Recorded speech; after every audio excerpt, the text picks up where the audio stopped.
Jake Carter never imagined his Tuesday would end with him crashing on an unknown planet.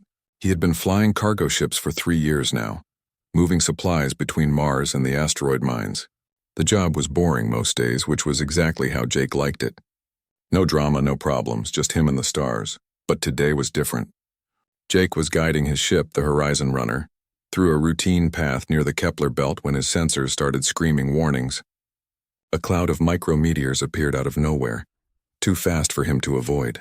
The tiny rocks tore through his navigation system like bullets through paper. Red lights flashed across every screen in the cockpit. Jake's hands moved quickly over the controls, trying to stabilize the ship, but it was no use. The main engine sputtered and died. Emergency power kicked in, but it would not last long. He was losing altitude fast, and there were no nearby stations to call for help. His sensors picked up a planet below. The computer said it was cataloged as K447, unexplored and possibly empty of life. Jake did not have much choice. It was either try to land there or drift in space until his oxygen ran out. He punched in the coordinates and aimed for the planet's surface. The entry into the atmosphere was rough. The ship shook so hard Jake thought his teeth might fall out. Heat blazed around the hull as friction turned the air into fire. He pulled back on the controls, trying to slow the descent, but the ship was not responding well. Trees rushed up to meet him, purple and strange, nothing like Earth. Jake braced himself as the Horizon Runner hit the ground. Metal screamed and tore. The cargo bay ripped open. Jake's head smacked against something hard and everything went black. When he woke up, the first thing he noticed was pain. His ribs hurt, his head throbbed, and his left arm felt like someone had hit it with a hammer. Jake groaned and opened his eyes. Sunlight streamed through a massive hole in the ship's hull. He was alive somehow. It took him 20 minutes to drag himself out of the pilot's seat. Every movement sent fresh waves of pain through his body, but Jake knew he had to assess the damage. He climbed through the destroyed cargo bay and stepped out onto alien soil for the first time. The planet was beautiful in a weird way. The sky was lavender, not blue, and 2 small moons hung visible even in daylight. The trees around him had purple leaves and twisted trunks that looked almost like they were braided. Strange bird-like creatures flew overhead, calling to each other in musical tones. The air smelled sweet, like flowers and rain. Jake spent the rest of the day working through his survival checklist. First, he confirmed the air was breathable, which was lucky. Then he salvaged what he could from the wreckage. His communication system was completely destroyed. The emergency beacon that should have alerted Earth to his location was smashed into useless pieces. His water recycler still worked, and he found his survival pack with rations for 2 weeks. The situation was bad, but not hopeless. Jake knew basic ship repair. If he could find some materials and tools, he might be able to fix the emergency beacon, but that would take time, and he needed shelter first. As the sun began to set, the temperature dropped quickly. Jake tried to make a shelter inside the broken ship, but the wind cut right through the torn hull. He would freeze if he stayed there. Strange sounds echoed from the forest around him, howls and clicks that made his skin crawl. He needed to find somewhere safer. That was when he saw the lights. They appeared in the distance, steady and bright, cutting through the growing darkness. They were too organized to be natural, too deliberate. Someone had made those lights. There was civilization on this planet. Jake grabbed his pack and started walking. His body protested every step, but he pushed forward. The lights grew closer, brighter. After an hour of stumbling through the alien forest, Jake emerged into a clearing and stopped dead in his tracks. A massive structure rose before him, built into the side of a mountain. It looked like a temple or castle, with tall spires reaching toward the sky. The walls seemed to be made of white stone that glowed softly in the moonlight. Crystalline windows sparkled like stars. It was the most beautiful building Jake had ever seen. He approached slowly, unsure of what to expect.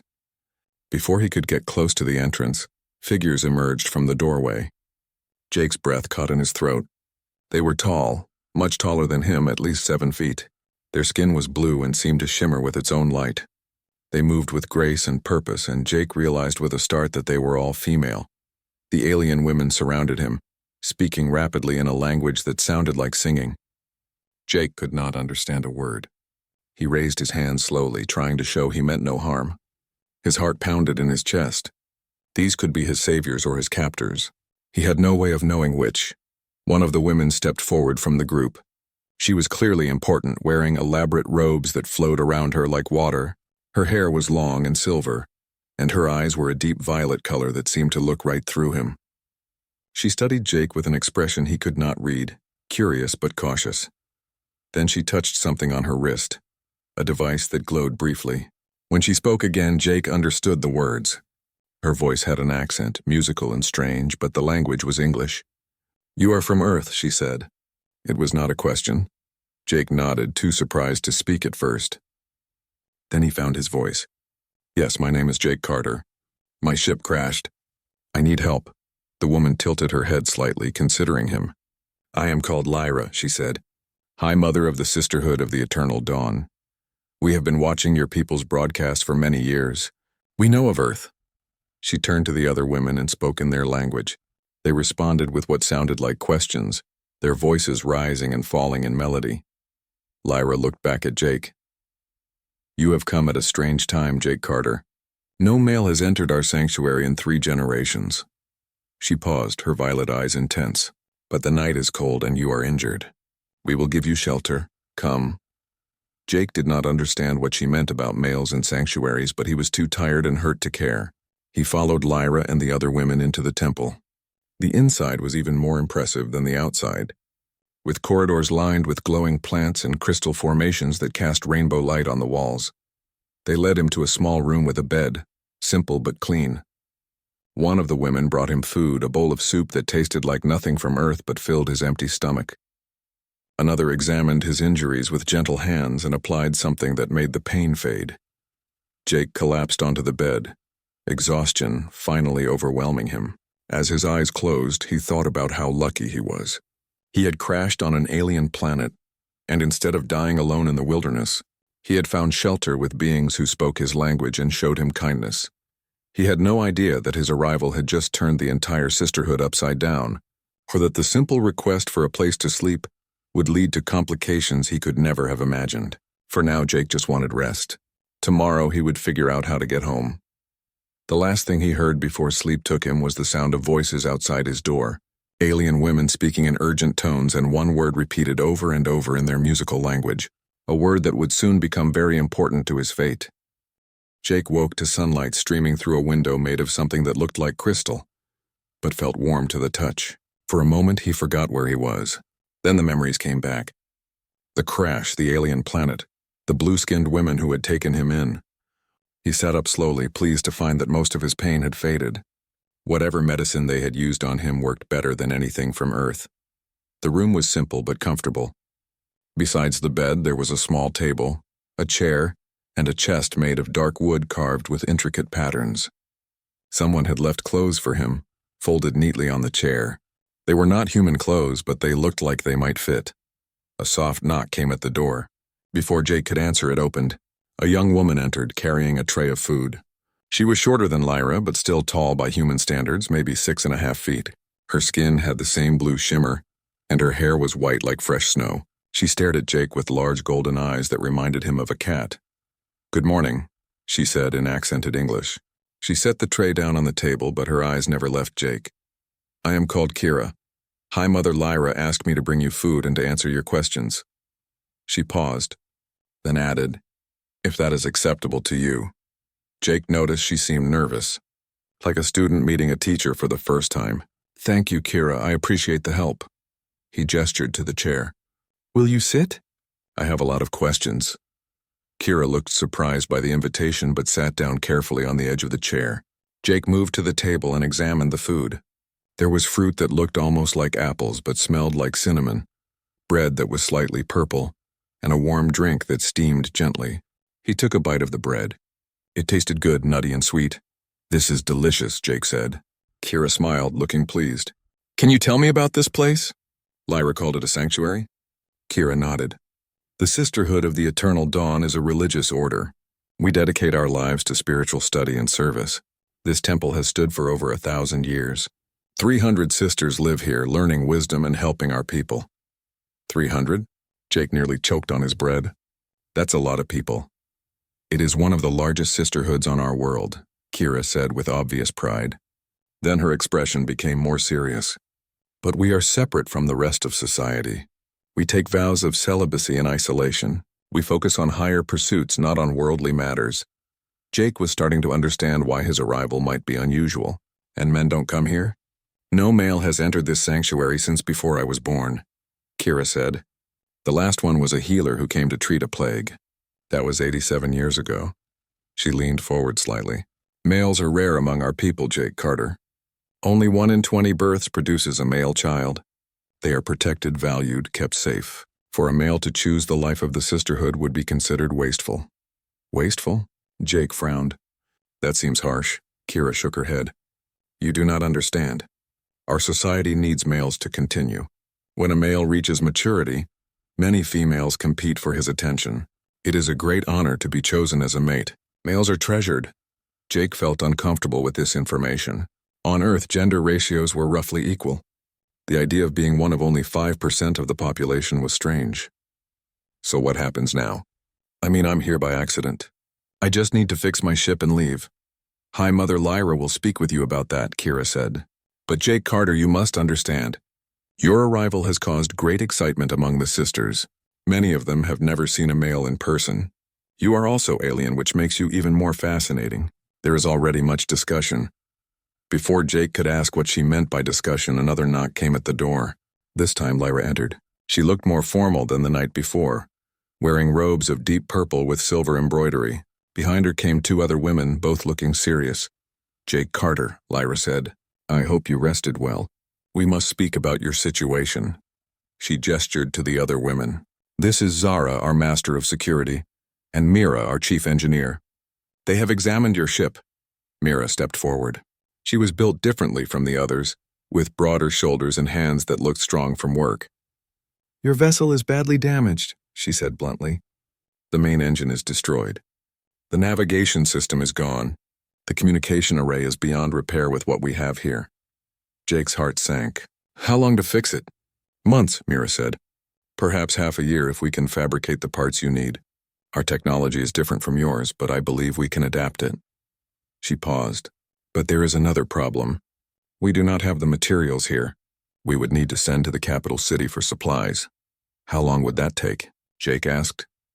3 weeks for the message to reach them, 3 weeks for the supplies to arrive, Lyra said. If they agree to help. Our sisterhood is not always favored by the government. There are those who think we are too traditional, too separate from modern society. Jake slumped in his chair. 3 months minimum, possibly longer. He thought of his job, his apartment on Mars, his cat that his neighbor was probably feeding. I don't have much choice, do I? You may stay here as our guest, Lyra said. We will provide food, shelter, and help you repair your ship. In return, we ask only that you respect our ways and follow certain rules. What rules? Jake asked carefully. Lyra glanced at the other women before answering. You must understand your presence here is highly unusual. Many of the younger sisters are curious about you. Some are excited. This could disrupt the harmony of our sanctuary. She met his eyes. We ask that you stay in the guest quarters when possible. Do not wander the temple freely. If you must go somewhere, ask for an escort. And please be respectful in your interactions with the sisters. Jake could read between the lines. They were worried about him causing problems, about the women getting too interested in him. I understand. I'll stay out of the way as much as possible. There is one more thing, Lyra said, and now she looked uncomfortable. There is an old prophecy written by our founder. It speaks of a visitor from the stars who will come in a time of change. Some of the sisters believe you are that visitor. A prophecy. Jake laughed, then stopped when he saw their serious faces. You can't be serious. I'm just a cargo pilot. I'm nobody special. Prophecies are rarely clear, Lyra said. They can be interpreted many ways. But the timing of your arrival is significant. Our sisterhood is facing questions about our future. Some sisters want to maintain our traditional ways. Others want to open ourselves to the changing world. Your presence may force us to confront these questions sooner than we planned.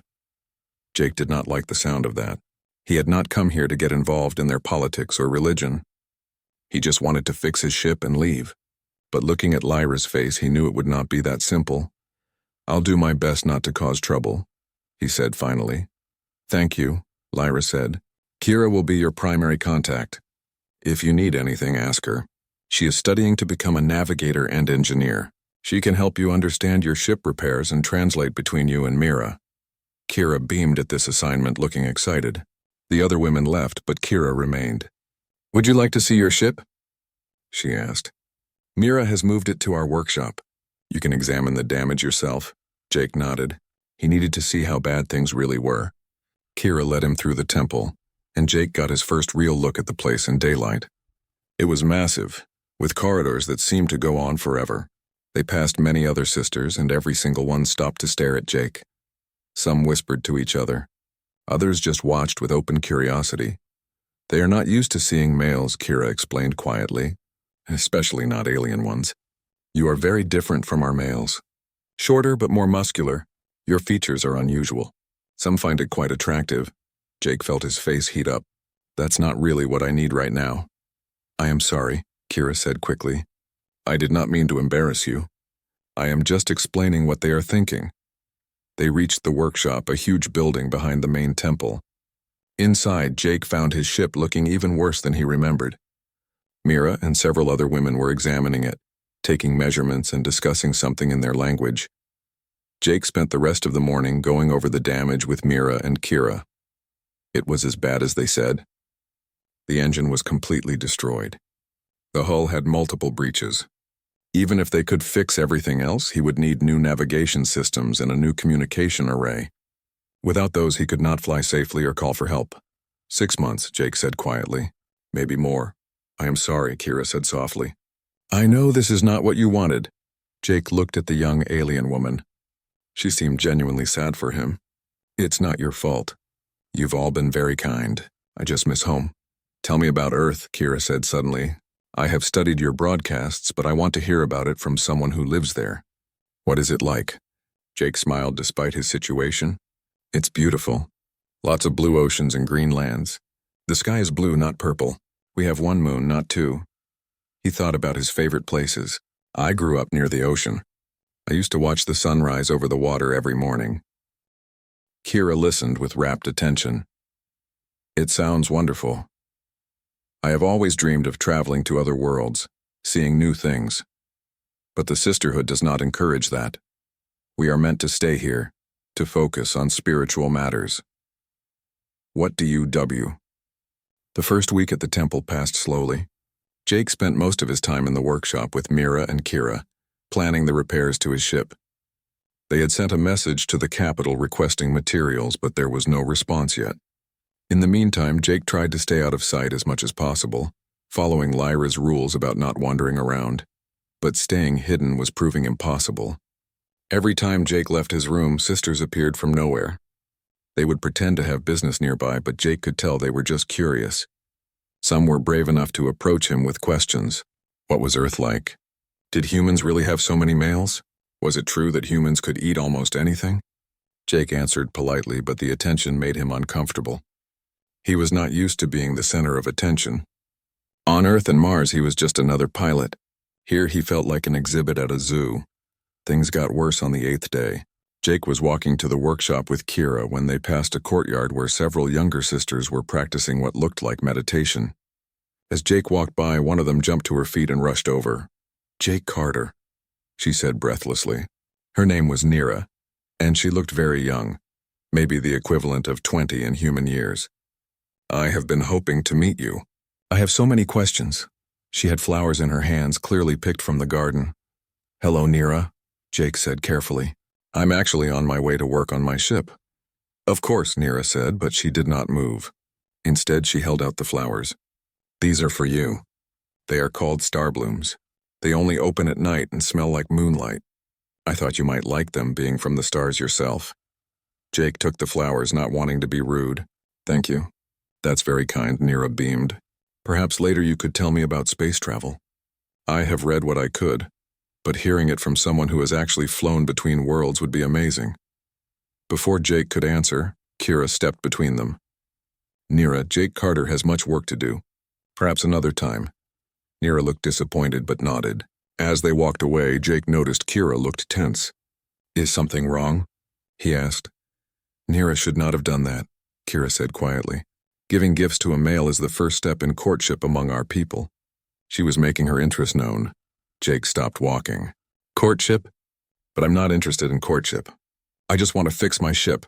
I know, Kira said, but not everyone understands that. Many of the younger sisters see you as an opportunity. They have taken vows of celibacy, but those vows can be broken if a sister chooses to leave the order. Some are thinking about that choice. Because of me? Jake felt a knot form in his stomach. You are different, exciting, new, Kira explained. And you are male. For some sisters, especially the younger ones, this is the first time they have questioned whether they truly want to spend their entire lives here. That evening, Lyra summoned Jake to her private chambers. The room was filled with books and strange instruments that looked like they were for studying the stars. Lyra sat behind a desk made of dark wood, looking tired. We have a problem, she said without greeting. In the past week, 7 sisters have requested meetings with me. They want to be released from their vows. Jake sat down heavily. Because of me. Because of what you represent, Lyra corrected. You are a reminder that there is a world beyond these walls. For some, that reminder is unwelcome. For others, it is awakening desires they have suppressed for years. She leaned back in her chair. I should have anticipated this. But it has been so long since we faced such a challenge. What do you want me to do? Jake asked. I can stay in my room more, avoid contact with everyone except Mira and Kira. That might help temporarily, Lyra said. But it will not solve the real problem. The sisters know you are here. They will continue to be curious, continue to imagine possibilities. She paused. There is something else. The prophecy I mentioned before. More sisters are talking about it. They believe your arrival means something. What does the prophecy actually say? Jake asked. Lyra walked to a shelf and pulled down an ancient book. The pages were yellow with age. She read in her musical language first, then translated. A visitor from distant stars will come when the dawn is fading. He will bring questions that have no easy answers. Through him, the sisterhood will see itself truly and choose its path forward. Those who follow the old ways will remain. Those who seek new paths will leave. Both choices are sacred, Jake listened carefully. That could mean anything. Exactly, Lyra said. But many sisters believe it means you. The timing is right. Our order is at a crossroads. The younger generation questions our traditions. The government wants us to modernize. We have been avoiding these decisions for years. Your arrival forces us to face them. I never wanted to cause all this trouble, Jake said. I just wanted a place to sleep while I fix my ship. I know, Lyra said, and her voice was kind. But sometimes the universe has plans beyond our intentions. You are here and your presence is having an effect. We must deal with that reality. Over the next few days, things got more complicated. More sisters approached Jake with gifts and questions. Some were subtle, others were bold. Zara, the security master, told him that she had caught 3 sisters trying to sneak into his quarters at night. They claimed they just wanted to talk, but Zara did not believe them. Kira became protective of Jake, often placing herself between him and other sisters. Jake noticed that some of the other women gave Kira jealous looks. One afternoon, he asked her about it. They think I have an unfair advantage because I work with you every day, Kira admitted. They were alone in the workshop, examining a component Mira had fabricated. Some have accused me of trying to claim you for myself. That's ridiculous, Jake said. We're friends. We work together. That's all. Kira was quiet for a moment. Then she said, Is that all we are? Jake looked at her carefully. Kira was brilliant, kind, and had become his closest companion on this strange world. But he did not want to complicate things further. You've been a good friend, Kira. Probably the best friend I've made in years. But I don't think starting something romantic would be fair to either of us. I'm leaving eventually and you have your life here. Kira nodded slowly. You are right, of course. I am sorry. I should not have asked. Don't apologize, Jake said gently. I'm glad you feel comfortable enough with me to be honest. That's what friends do. The situation reached a crisis point 2 weeks after Jake's arrival. He was eating breakfast in his room when loud voices echoed through the corridor outside. He opened the door to find a crowd of sisters arguing. At the center were Nira and another young woman named Sala. You have no more right to him than I do, Sala was saying angrily. You gave him flowers. I helped translate texts for him. We have spent time together. He appreciated my gift, Nira shot back. You just hang around hoping he will notice you. Both of you are breaking protocol, said an older sister named Vera. This behavior is unseemly. The High Mother will hear about this. Jake stepped into the corridor. What's going on? All the sisters turned to stare at him. Nira spoke first. Jake Carter, please tell Sala that you appreciated my gift of star blooms. Tell her that we have a connection. Connection? Sala laughed harshly. He took your flowers to be polite. That does not mean he chose you. Jake held up his hands. Nobody is choosing anybody. I'm not here to be chosen. I'm just trying to fix my ship and go home. But you must choose eventually, Nira said. If you stay here, you must take a mate. That is our way. It's not my way, Jake said firmly. On Earth, people don't get chosen like prizes. They get to know each other, spend time together, and decide if they want to be together. Nobody owns anybody else. The sisters looked confused by this concept. Vera frowned. But males are too valuable to remain alone. It would be wasteful. I'm not trying to be rude, Jake said carefully. But I'm not one of your males. I'm human. We do things differently. And right now I'm not interested in taking a mate from anyone. Nira looked like she might cry. Sala seemed angry. The other sisters whispered among themselves. Jake returned to his room and closed the door, his heart pounding. This was getting out of control. That evening, Lyra called an emergency assembly. All 300 sisters gathered in the Great Hall. Jake was required to attend, standing on the platform next to Lyra while she addressed the crowd. Sisters, Lyra began, her voice carrying through the huge room. We face a challenge unlike any in recent memory. The arrival of Jake Carter has awakened questions and desires in many of you. Some wish to pursue him as a mate. Others are using his presence as a reason to question your vows. This cannot continue. The hall erupted in voices, sisters arguing with each other. Lyra raised her hand for silence. I have consulted with the Elder Council. We have decided that there must be a formal process. According to our traditions, when multiple females desire the same male, we hold a choosing ceremony. The females compete in tests of skill and wisdom. The male then selects his mate from among the winners. Jake felt his blood turn cold. Wait, I never agreed to this. Lyra turned to him. Jake Carter, I understand this is not what you want. But refusing to participate would be seen as a grave insult to every sister who has shown interest in you. It would cause shame and dishonor. The sisterhood might turn hostile toward you, so I'm trapped, Jake said bitterly. You. The morning of the choosing ceremony arrived too quickly. Jake woke early, his stomach churning with nervousness. He had spent the past 3 days learning about what would happen. The ceremony would involve tests of skill, demonstrations of talent, and displays of wisdom. 23 sisters had formally declared their intention to compete for his attention. 23. Jake could barely wrap his mind around the number. On Earth, he had trouble getting one woman interested in him.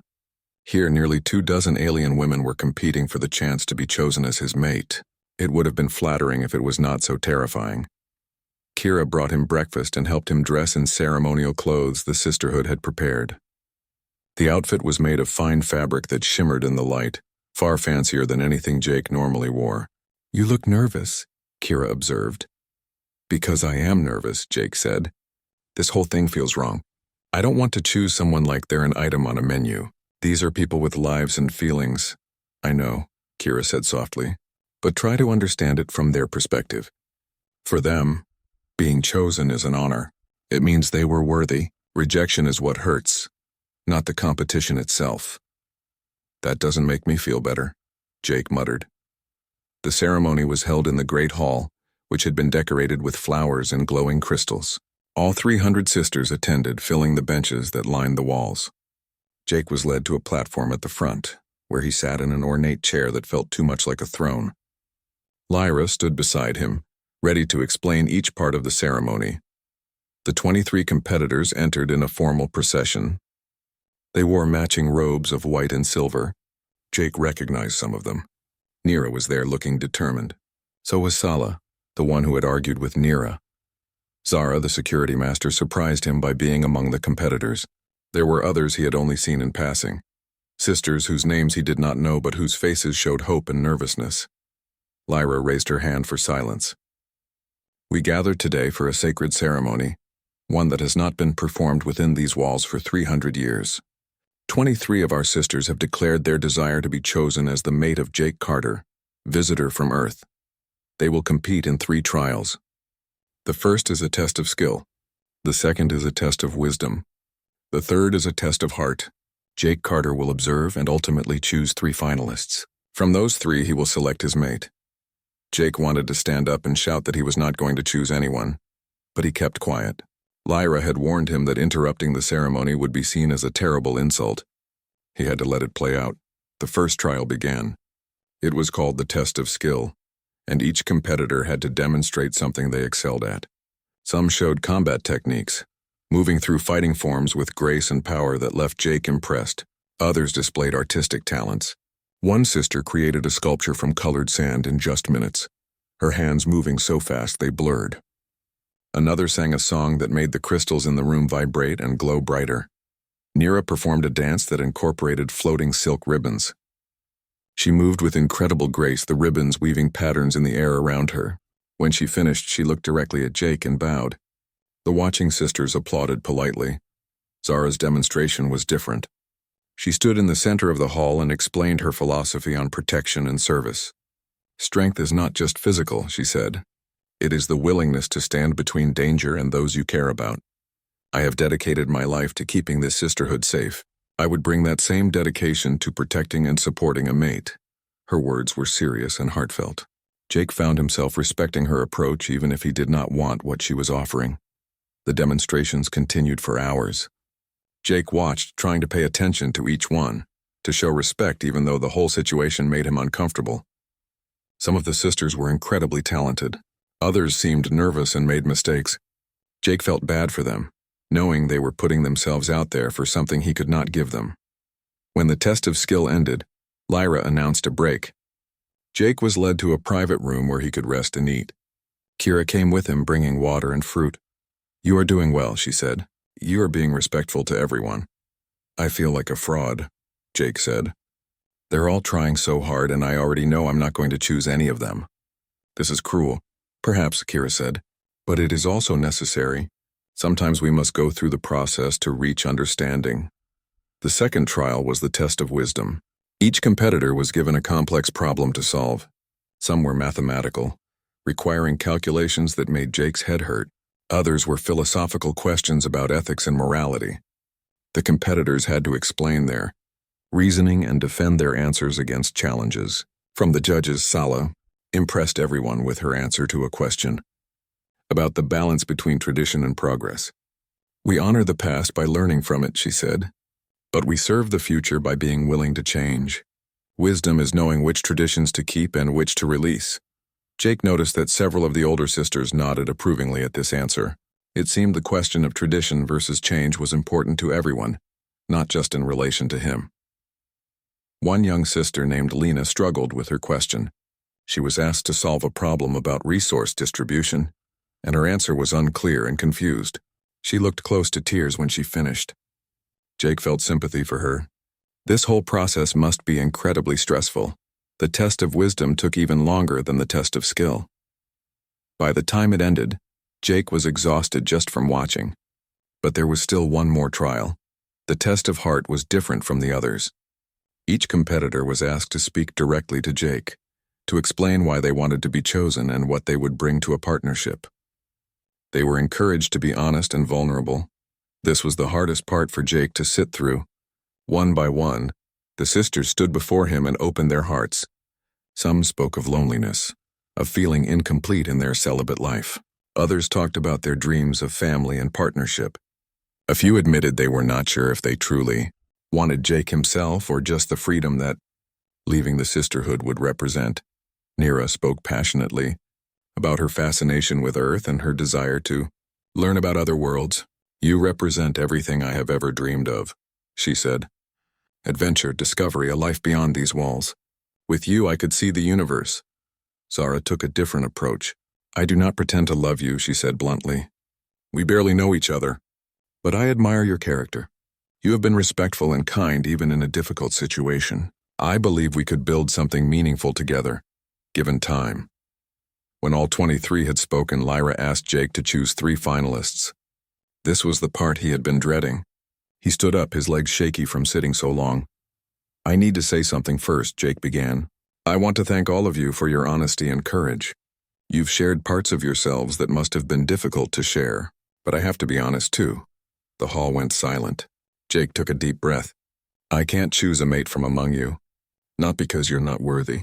You're all amazing in your own ways, but because I don't believe anyone should be chosen like this. Where I come from, relationships are built on mutual choice, on time spent together, on genuine connection, not on ceremonies and competitions.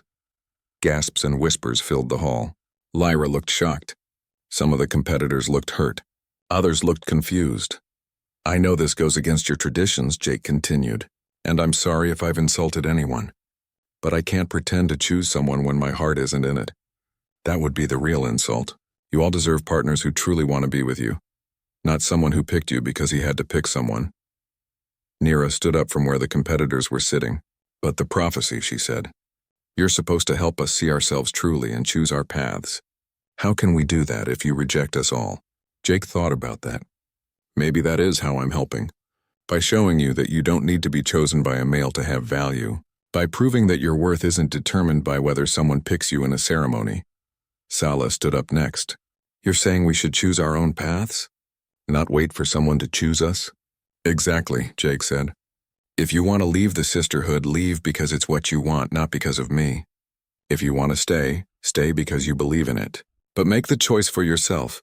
The hall erupted in voices. Sisters argued with each other. Some seemed angry at Jake, others looked thoughtful. A few were nodding in agreement. Lyra raised her hand for silence.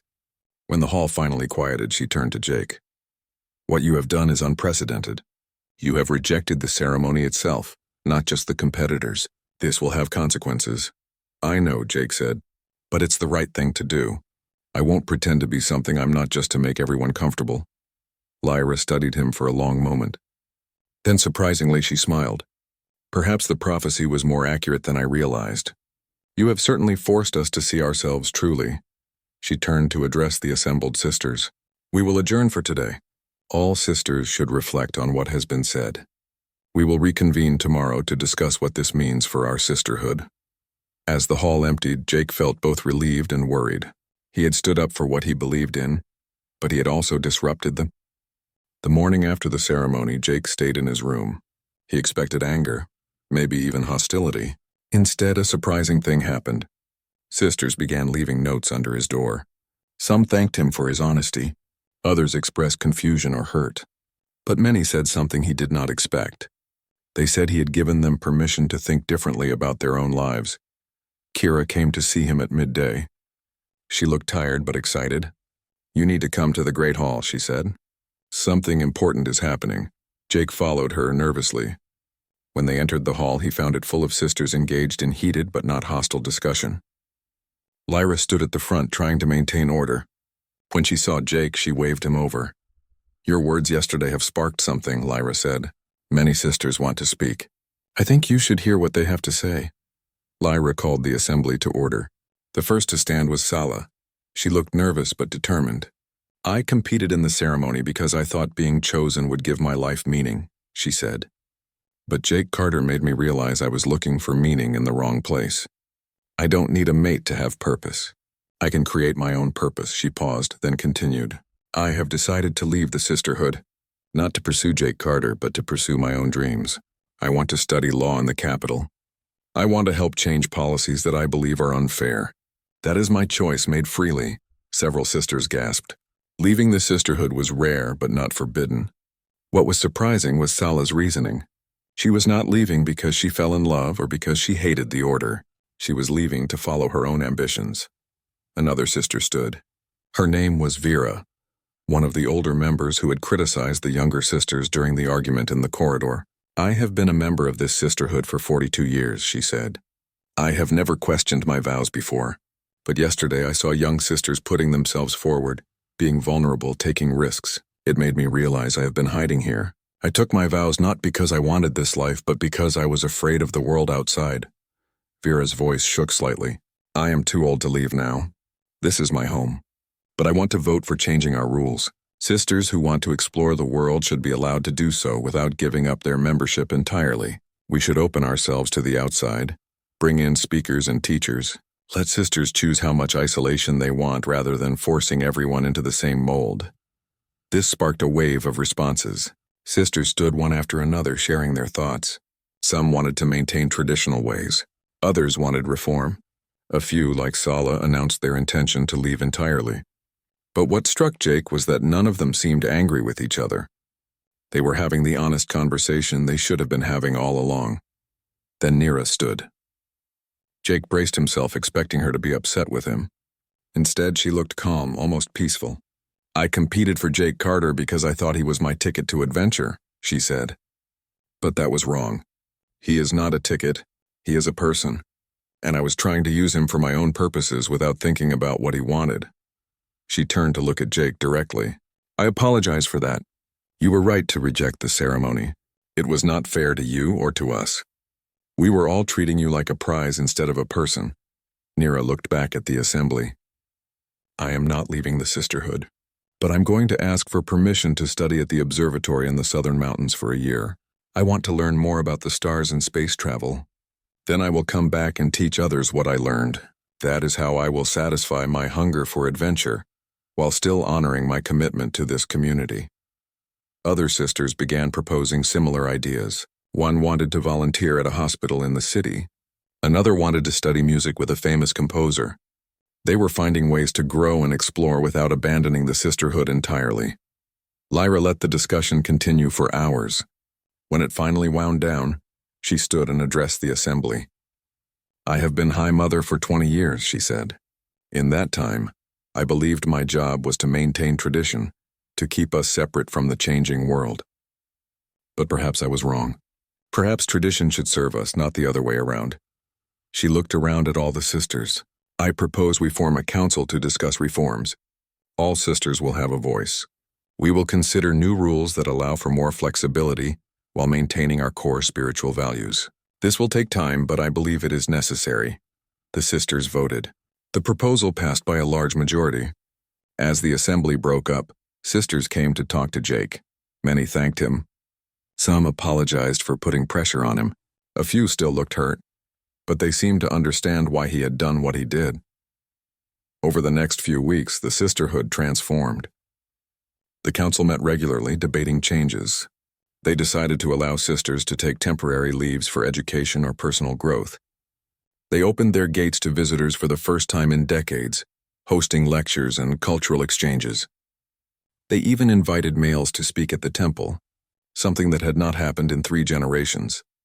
Jake continued working on his ship with Mira and Kira. The materials from the capital finally arrived, and repairs were progressing faster than expected. But Jake found himself less eager to leave than he had been at first. He had become part of something important here, even if he never intended to. Sala left the sisterhood in a formal ceremony, where she was blessed by Lyra and given supplies for her journey. She hugged Jake before she left. "Thank you for showing me I could choose my own path," she said. "You did that yourself?" Jake replied. "I just asked some questions. You found the answers." 3 other sisters also left during that time, all pursuing their own dreams. But surprisingly, many more stayed. The freedom to choose made those who remained more committed, not less. They were there because they wanted to be, not because they felt trapped. Kira spent more and more time with Jake as the repairs progressed. They had become close friends, talking about everything from star charts to philosophy. One evening, as they worked late in the workshop, Kira said something that surprised him. "I have made a decision," she announced.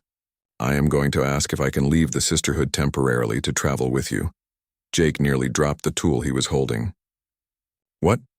"Kira, I'm going back to Earth. That's months of travel, and then I have to go back to work." "It's not glamorous." "I know," Kira said, "but you told me once that I should pursue my dreams."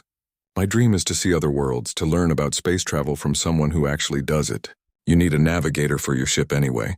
Mine was destroyed." "That's true," Jake admitted. "But are you sure? Leaving here even temporarily is a big decision." "I am sure," Kira said firmly. "I have already spoken to Lyra. She supports my choice.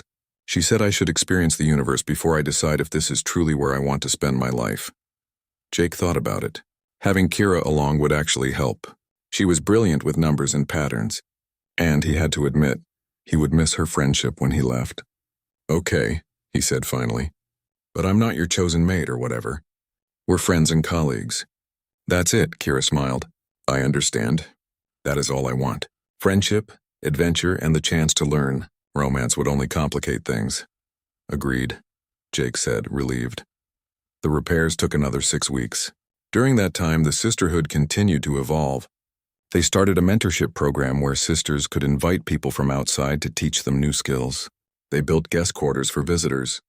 They even began discussing whether to accept new members who did not want to take permanent vows but wanted to study there for a time. Lyra seemed years younger, energized by the changes. You did this, she told Jake one day. You came here wanting nothing but a place to sleep, and you helped us wake up from our own sleep. I just refused to participate in a weird ceremony, Jake said. You all did the hard work of changing. Sometimes all it takes is one person willing to say no to something that feels wrong, Lyra replied. You gave us permission to question our assumptions. That is a great gift. Finally, the day came when the ship was ready. Jake and Kira loaded supplies while sisters gathered to say goodbye. Even Mira, who usually showed little emotion, seemed sad to see them go. Nira brought Jake a gift, a small crystal that glowed with its own light. For your journey, she said. May it remind you of the people whose lives you touched. Jake accepted it gratefully.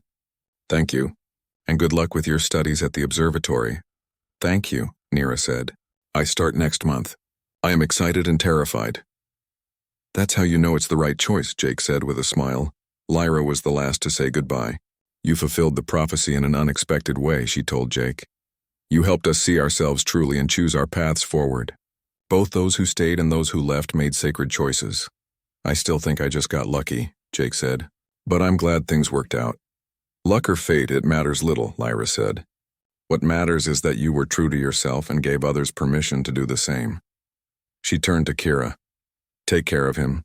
And take care of yourself. Come back when you are ready. You will always have a place here. Kira hugged Lyra tightly. Thank you, High Mother. For everything. Jake and Kira boarded the Horizon Runner. As Jake started the engines, he looked at the temple one last time through the view screen. It looked different than